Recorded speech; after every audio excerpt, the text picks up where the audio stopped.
The problem is the difference in price. Why are they charging 435,000 for a house that this guy can do for 100,000? Same house. Because they want to enslave people, because they want to make easy money and enslave people working to paying up mortgage. Of course, but it's disgusting. It's disgusting. It's not okay. And until people start seeing it and calling it out, nobody sees it. Nobody understands it. Nobody is aware. Like you said a minute ago, the critical thinking element sometimes isn't there, but it needs to be, because what you've got to witness is that there is shenanigans going on that should not be going on. There are things happening that should not be happening. And they're happening in front of our faces. It's not hidden. They're doing it in front of our faces. And for the most part, people are completely unaware. So when we sat down to talk about these spaces that we would like to create, and we looked at what would a tiny home cost, a container, right? A container, a 20-foot or 40-foot container could cost you €4,000. €4,000 for a container that can be turned into a gorgeous home on the inside. Beautiful.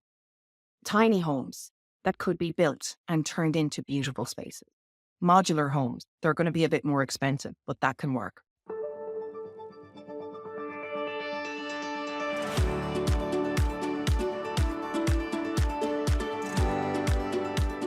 Okay. And what is the situation in UK, your close neighbor? Yeah, they're like, I haven't looked at the numbers. I've only gone as far as up north, but it is relatively bad to Ireland. Okay, but a little bit better because it's probably started late. I don't know. Yeah, we're looking at homefulness, at this movement, at this project, at the potential of this as being something that could be rolled out all across the world. And just before, like when people are listening to this, what I want to get across is we're not trying to come in and be the bosses of something that has to change. We're coming in and saying that something needs to change. And how incredible would it be that across the world there was less homelessness? How incredible would that be? That would be fantastic. So that's the goal. It's to have people in homes because they deserve it, and to give people back their dignity and respect. Absolutely agree. It's one of the reasons actually I started my international lifestyle consulting, but it's a different story. And I'm speaking about people actually moving abroad to retire because I believe that we deserve to retire with dignity. And I'm speaking about people who are close to retirement. My additional question about Ireland, trying to learn and understand more. In the late 1990s, Ireland experienced rapid economic growth known as the Celtic Tiger period. Can you, I took it from internet. No, I've heard about it several times. It was not new for me. Can you please provide a little more history on why it happened in Ireland, which became by some definition one of the success stories of Europe from one side, this postcard picture, and from on the other side of picture, like the story, whatever you shared, not story, the reality that you shared with us before. In my limited understanding of the Celtic tiger, because I've never looked into why it actually happened, but from my perspective, as I was watching it happen and seeing what happened because of it, and it was definitely a phenomenon locally, that people would have a really big house and 2 cars and more money than they could shake a stick at. There was people with loads and loads and loads of money. And nobody minds people having loads of money, but when it happens really fast and people who haven't had loads of money suddenly have loads of money, and it seems like there's no real reason for it, they're doing the same things. And the banks were handing out loans, or the banks were only happy to provide. And then it all crashed. And when it all crashed, all of these people had huge loans, massive loans. In 2008, when it crashed. Yeah. And they had no way of paying them back because their salaries hadn't changed. Their salaries were still the same. The bottom fell out of everybody's world. Suddenly, some houses had no cars, never mind 2 cars. People couldn't sell their houses and they couldn't pay for their houses. And it looked like it was a train wreck, which it was. And honestly, I have no idea. I'm not au fait enough to say why that whole thing happened. There are a couple of people in my life that could tell me. One of them would be Declan Dowling. I have my explanation. What's your explanation? So it was artificially created years ago because I see the same in Canada a little bit later on. And I was asking myself, understand it. Other people don't understand it, but it's something else. Because I was newcomer. I came with zero money. I get through different story, but I started to open my eyes after some years of living in Canada. And because I was reading what's going on around, I didn't know exactly about the Ireland. But how I understand now is that Ireland was more and less a homogeneous society, I would say, not so big gap between what they say today, rich and poor. So this gap was created and it's grew over the time and people were corrupted. I mean, with this, that you can get cheap loans, the same in States. In UK, it's the same in all English speaking countries. I am not thinking in other countries. They've had their problem, similar problem, but here it's the same kind of signature. So now, and 2008 affected many people, and COVID created, and the development what we see now, and inflation now going up. I will not. It's how I understand, and this gap it's growing deeper and deeper, and it will be till more and more people will wake up and start asking questions, like start critical thinking and asking, and not only asking questions, but actually doing whatever you do, or maybe some other, because not everyone is doer. I understand it. But since I see the same scenarios, I don't believe in coincidence. But again, going back to our conversation, I learned from the Homefulness Ireland Club newsletter that I'm reading now. I learned that the Homefulness Project is about creating villages that empower, uplift, and restore dignity to those who have been marginalized or priced out of secure home. How you can achieve it? So we have a great guy who's part of the project. His name is Joe Clancy. And he's amazing. I was introduced to him. He's a building contractor and he does Trojan work, huge amounts of work for the Haitian.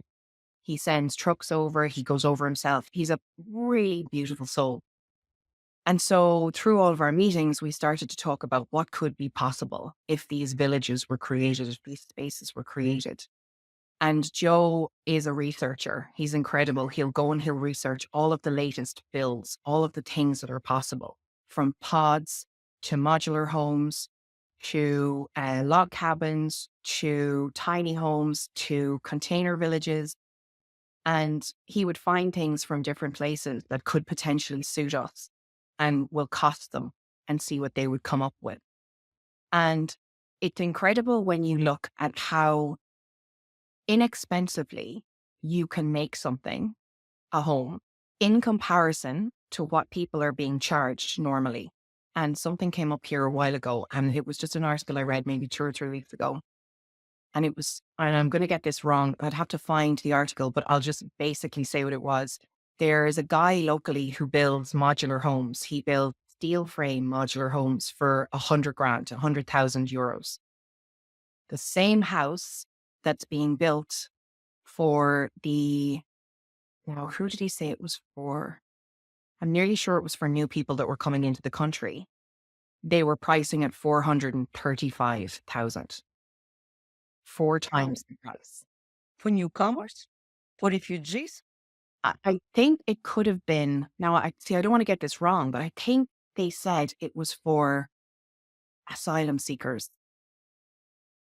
But that's not the problem. The problem is the difference in price. Why are they charging 435,000 for a house that this guy can do for 100,000? Same house. Because they want to enslave people, because they want to make easy money and enslave people working to paying up mortgage. Of course, but it's disgusting. It's disgusting. It's not okay.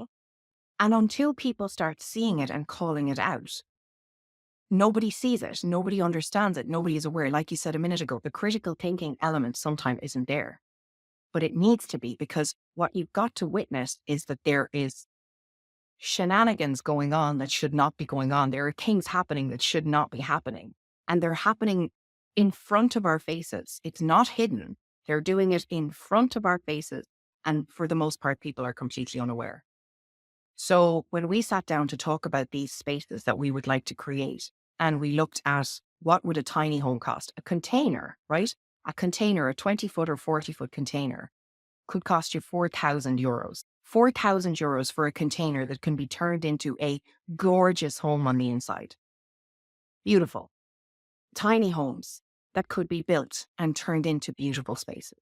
Modular homes, they're going to be a bit more expensive, but that can work. Log cabin, but that can work. There are so many options and opportunities to be able to create these spaces. But here's where sometimes you come up against an issue. And in the very beginning, I said this to the whole group. I said, what we don't want is we don't want to have to rely on anyone that's going to say no. Okay? And there's going to be lots of people that will say no. Because if I said, I want to, there's a site across the road from me, right? I'm looking at it now. Say it's 400 acres, 100 acres, 50 acres, whatever. And I say, I'm going to buy that land and I'm going to put a village for 500 people. And some of those people will have been coming off the street. The first thing that will happen people will object and say they don't want to be living beside this type of a space. Only because the word homeless was used, because there's a stigma so big. The next thing that'll happen is the councils will say no, the county councils, because they will have those sites earmarked for something different. That something different might not happen for 10, 20, 30, 40, 50 ever years. So I just sit looking at a site that's perfect, but I can't have it. So the way to get around that, and it's an unfortunate truth, but it is the truth, is money. If you have money, and lots of money, I don't mean I have $500,000 in my bank. That's not lots of money in this realm. If you have 100 million, 200 million, a billion, if you are that type of a person and you have a vision and you're wanting to do something like this, you can bypass all of that and you can do good in the world. You can make a difference. You can make change. If you're altruistic, if you have the desire to make change and the desire to make things different, you can do that. So the question, if you have these people now in your circle, so please tell a little bit more about the stage of this project. Do you already have some land parcel for such village? What is going on now on the ground? No, so we're at the next phase. So we're at the stage now where we are ready to start talking to people who have the money to see the vision that we have. We are ready to start meeting with people. We're looking for ambassadors who are going to come in and maybe be the face of the project. People who see Ireland and its need to change and will come on board. And once we get the model set for Ireland, then it can be rolled out anywhere else anybody else wants it. So if we get the right people to come on board who see our vision, an ambassador, it could be, I don't know, have you ever heard of the band called Aslan?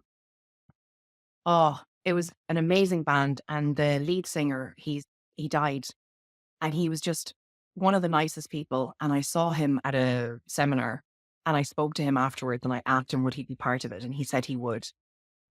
But he obviously passed away, and it was so unfortunate because he would have been the most incredible face to have. He was a dub from Dublin. He was really vocal. He didn't care what he said. He'd open his mouth and he would speak the truth, and it was powerful. Somebody like that to come on board would be the next step to bringing the people who have the money, this lots and lots of money, to make something like this happen. And it's a funny system because all you need is one person or two people to come along with that kind of money to create one of these spaces. And then the government will see how viable it is and they possibly would help. So you need case study. Yeah. Yeah, like a case study. This is our practice project. And there have been a couple of spaces in Ireland that have attempted to do something like this. They have, not in terms of homefulness or homelessness, and they haven't fully taken off the ground.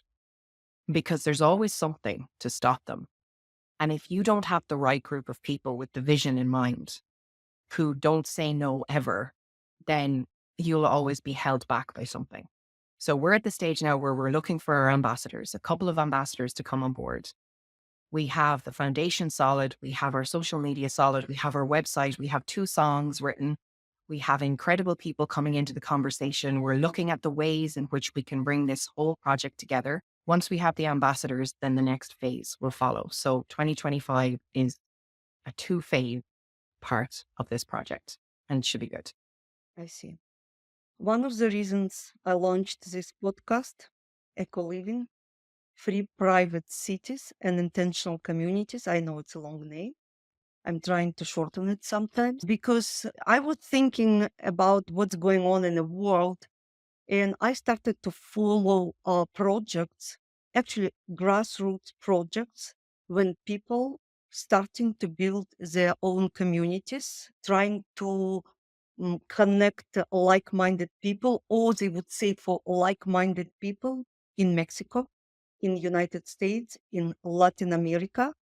And I'm following these projects. I'm some developers for several years. And my idea was to learn more about what's going on in Europe. It's another continent I have interest in. And your project is quite different, but it's wonderful for me, for my understanding, that people understand that there is a time to start doing something.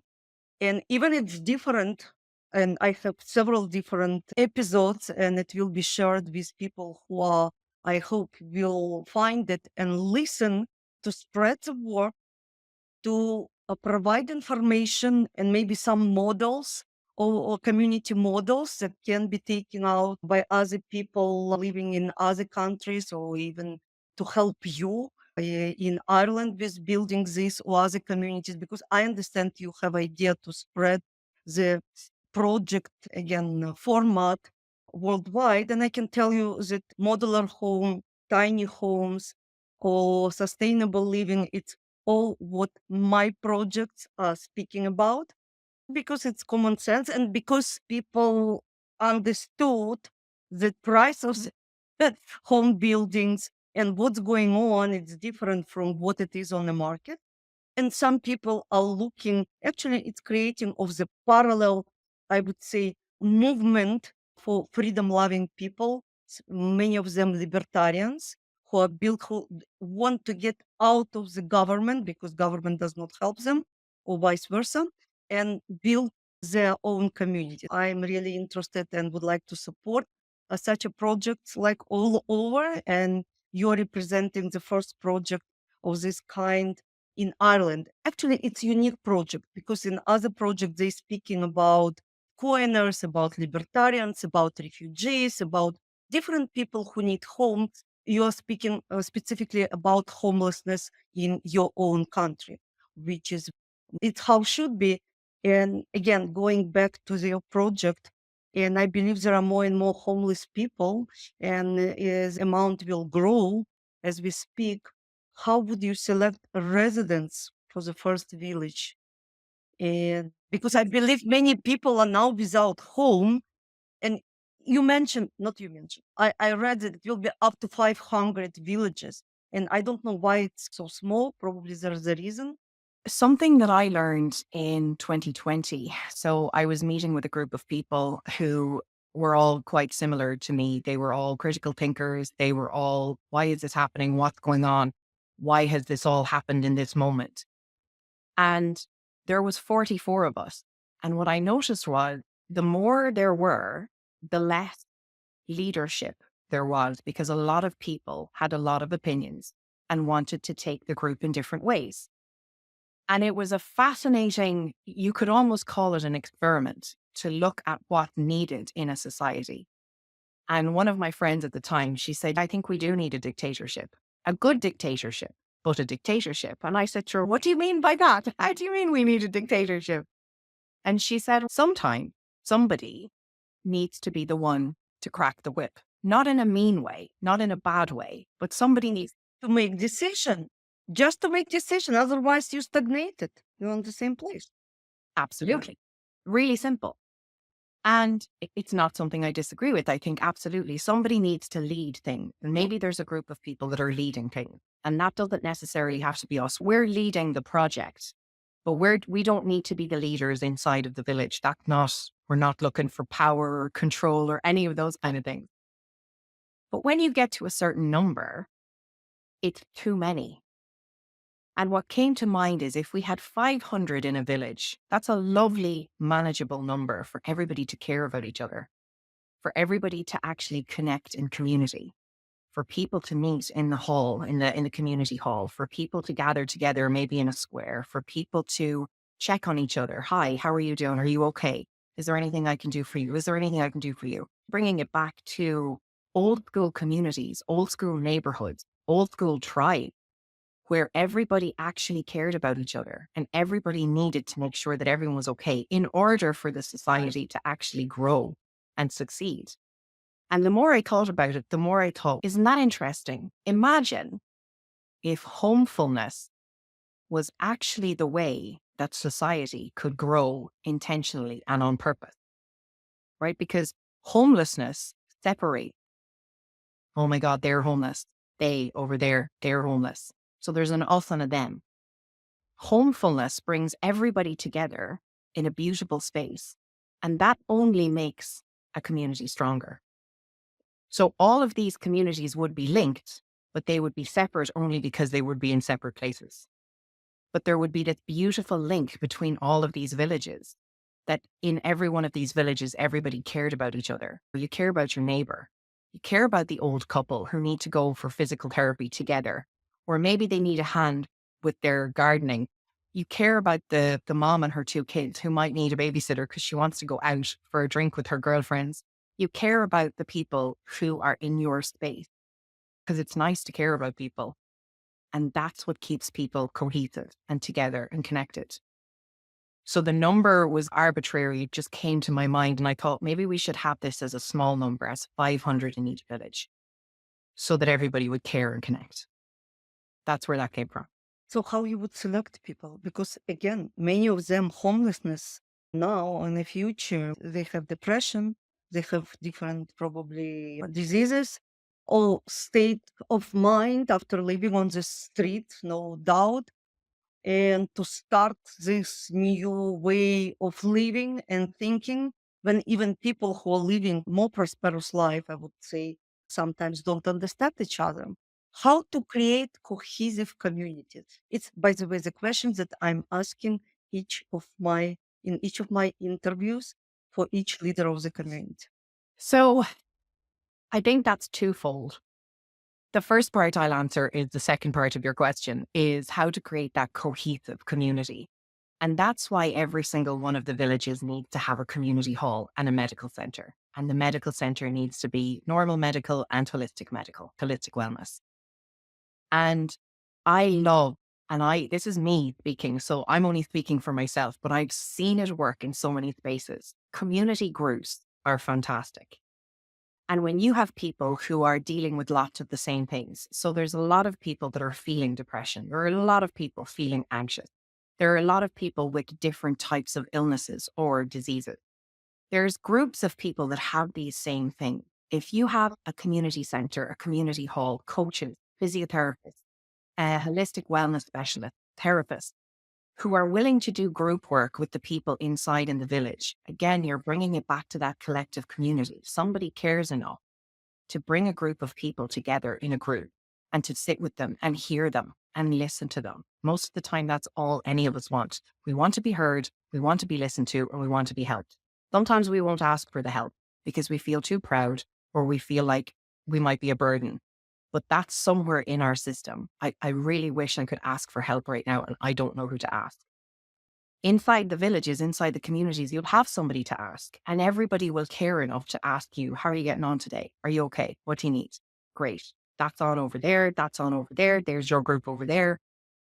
So bringing people together, connecting them and letting them know that it's okay to feel the way they feel and there's a way out of it. There is another point. Sorry to interrupt you. Professional people need to get salaries for their work. 100%. Absolutely. How it gonna all work? Even they will be inside the small village and involved. They need to be paid, otherwise. Yeah, absolutely. And I haven't, that's not for me to work out. I don't know how that's going to work yet because that's not my skill set. That's not my wheelhouse. But there will definitely need to be salaries and wages and all that kind of stuff happening inside these spaces. And at the same time, I have a friend who created a platform, an app, and it's called Barter Chain. And it's incredible. This girl went to Italy to live in Italy, and she ended up not paying for rent, not paying for food, not paying for anything. She had a cleaner, she had a yoga teacher, and all because she gave English lessons for free in exchange for all of the other things. And I just thought to myself, if you can live for free in Italy and get yourself a cleaner and yoga classes for free, there is a huge lot to be said for barter. But not everybody feels like I feel. So there will be people who want to be paid, and that's completely fine. Absolutely and totally fine. That would be something for down the line once the villages are all in operation and we figure out the monetary side of things, the financial side of things, which is something that isn't in my wheelhouse. But so, By the way, I support the barter economy now. I understand what you're speaking about. It's what happened when Soviet Union was collapsed in other countries where the money didn't have kind of value or you couldn't find anything. So you exchange your skills. It's how actually tribes started to develop thousands of years ago. And it's normal if you can offer something. but there's another one of the guys in Lee's community called Sean Brosnan, and he's from New Zealand. And I was having a conversation with him one day. We meet every week. And we were talking about a plumber coming and doing something in the house. And what he said was incredible. He said, "Oh, no, we don't do that when we're at home in New Zealand." He said, "So, say, for example, I need to get my kitchen done. All my mates will come around and help me do my kitchen, and it'll get done. And then when they need to do their bathroom, I'll be around at their house. I'll do their bathroom. Money doesn't exchange hands. We just all pitch in and help each other." And I just thought, oh my God, that's the kind of situation I'm talking about, where if I'm a plumber and you're an electrician, why would I charge you and then you charge me when we can just help each other? We're going to be paying each other the same anyway. And I get that people's focus is on money. I get it. But there are a lot of ways to do things. And there are some people who will love the barter system and some people who love money. Neither are wrong. Yeah, if so we can engage probably in different systems, and I wish you all the best, and I will follow development of the projects. Now I understand that it will take years, but we have a lot of years ahead. Yeah. And just on that, can I just say one thing? To everyone who's listening, to anybody who's listening, what I would love to say is this, is what you said is so true. This takes time. This will take years. This might take 2 years. It might take 2 years to build the first village. It might take X amount to do the next. Time is finite. We're not going to live forever and ever in 1,000 years. That's just not how we're made. So to be able to bring people on board this project who are the next generation is vital. My son is 17 and he's been part of this since it started in 2019. And he asked, can he come to the meetings? He said the next in-person meeting, he wants to be there because he's really invested in it. And because he said that, I know that whenever my time to not do this anymore is, I can hand over to Josh and I can say, okay, now this is your legacy now. I've done my bit. This is now your legacy. You can go and do it. And he will go and carry on that legacy, which is beautiful because it's something that could last for such a very long time and then become part of the normal blueprint of life. I think that's exceptional. So bringing the younger people in to this project is so key. And that's something that we really do want to have happen. It was the next question for me to ask, but I will still ask it because I understood that building an intentional community, it's why your community coming under my intentional community's title is deeply rooted in collective effort and shared values. How do you engage the community and encourage people to become part of your homefulness movement, other than your son? We bring people on board on our calls. So we have a call. We were having them every week. We're having them every month now, and they're much more intentional. They're very specific calls because we're doing a lot within the month, and then we meet again. And so we say to each other, okay, who is someone that we would like to bring on the call this time that could have an input, that has the same vision as us, the same idea, but might see something in a different way that could move us forward. And so each month somebody might bring on a person on the call, or we're having conversations outside of the call. We're speaking to people. We are opening conversations, and suddenly people are sharing their stories with us. There's two people who I'm having conversations currently with who were homeless and have changed their whole lives around and who want to be part of this. Then we bring people on board who could have a part in a different way. So we need people in the development part. We need land people. We need building people. We need photographers. We need social media people. We need PR people. We need vision people. And so when we spot those people in our lives and we can see what types of people that they are, and then we let them know about homefulness and they say, oh, I'd like to be part of that. And then they come on a call. And it's growing and growing in the right direction with the right people. But it's all about opening the conversation. And something really cool is going to happen in 2025 because, so how do I describe this? We're the people that are doing the project, right? Trying to make it happen. But we're not the people on the streets. It's so important that we have conversations with these people. And I thought about it last month or the month before, and we need to write a book. And we need to have the people who are on the streets be the ones that write the book. So that's 2025. And I'm very excited. You describe yourself as a visionary, it's obvious, an all-round mischief maker. Can you share how these traits manifest in your projects and day-to-day life? And maybe instance where a bit of mischief led to the breakthrough? Oh, there's one. Yeah. So every meeting we have, I love fun. I love mischief. I love jokes, pranks. I love anything to do with fun. I think it's so important to have that be a cornerstone of everything that you do. And in a space like this, it can be very serious. There's 22,000 people who are on the streets and homeless. That's terrible. Now, what are we going to do about it? It's very heavy, very serious. And you have to find humor and you have to find fun, because if you don't, you will be sucked down into the same space that everybody else is sucked down into. And we can't afford to do that. We have to stay elevated. We have to keep our spirits high and our attitudes high and our vibe big so that we can carry the vision through. And mischief and fun is often the thing that actually keeps something elevated. So we had a meeting a few months ago in Dublin, and the meeting went from the sublime to the ridiculous. We decided we were going to create our own country. We were going to create our own money. We were going to, but But it's not, it's what happened in the world now, by the way. 100%, right?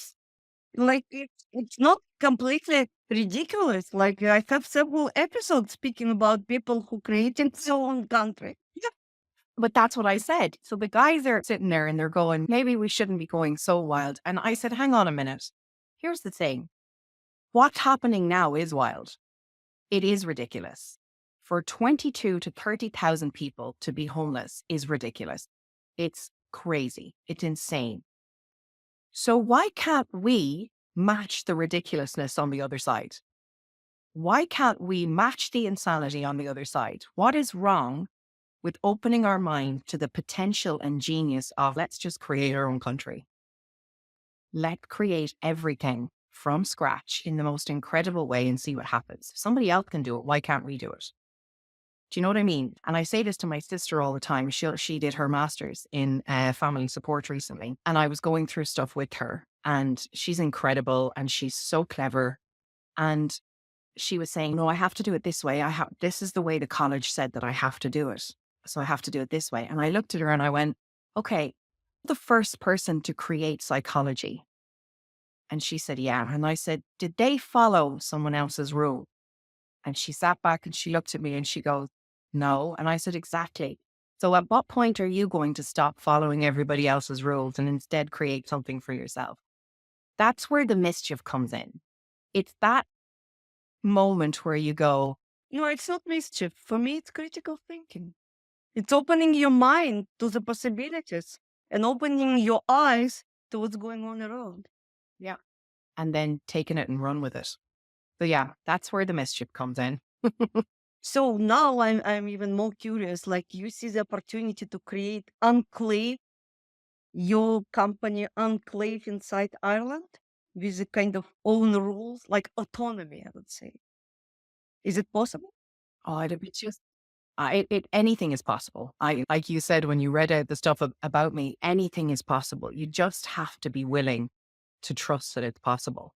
And when I said that when you are shown something, it's for you to do something about, I mean that from every possible scenario. So whether you believe in God or you believe in a higher power or you believe in nothing at all, you trust in yourself, it doesn't matter.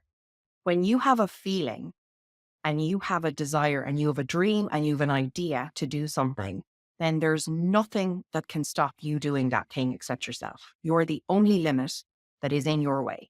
Everything else is excuses. Everything else is, bullshit.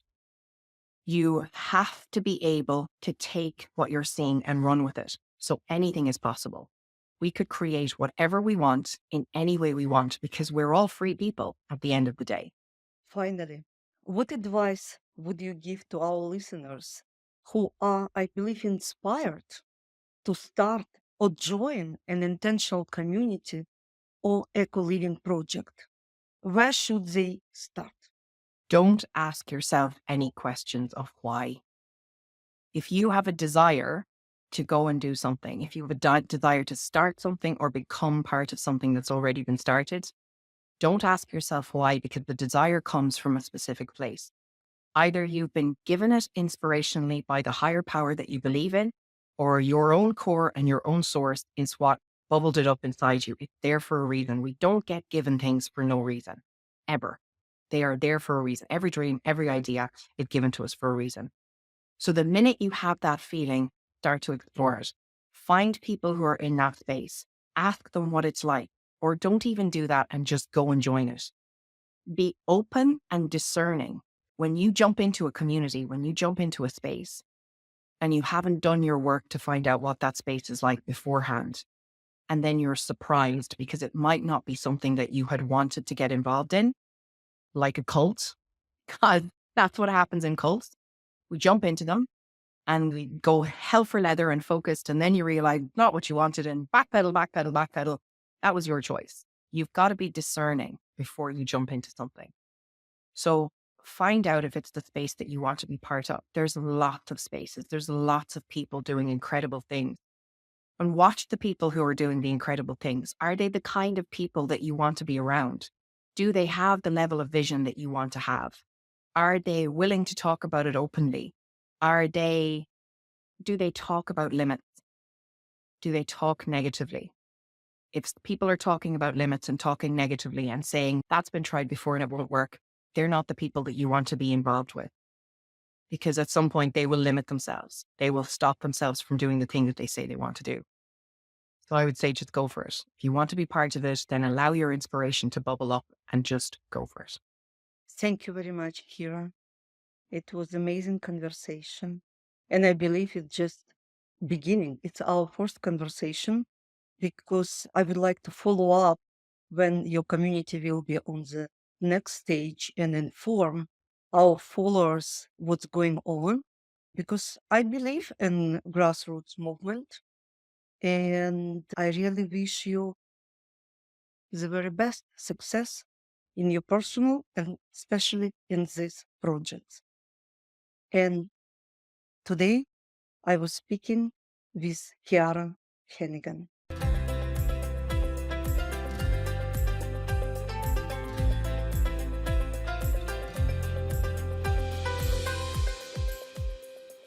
That wraps up another episode of The Age of Reinvention. A heartfelt thank you to our wonderful guest, Ciara Heneghan, whose stories of adventure, passion for social change, and boundless energy have truly inspired us all. Ciara reminds us that there is no limit or boxes in life, only opportunities for growth, love, and making a little mischief along the way. For those listening, we hope you are living with a motivation to see challenges as opportunities waiting to be taken, and that life is about living to the fullest. Don't forget, if you see it, perhaps it's meant for you to do something about it. Thank you for tuning in, and remember to keep reinventing yourselves. Until next time, keep exploring, dreaming, and living without boundaries.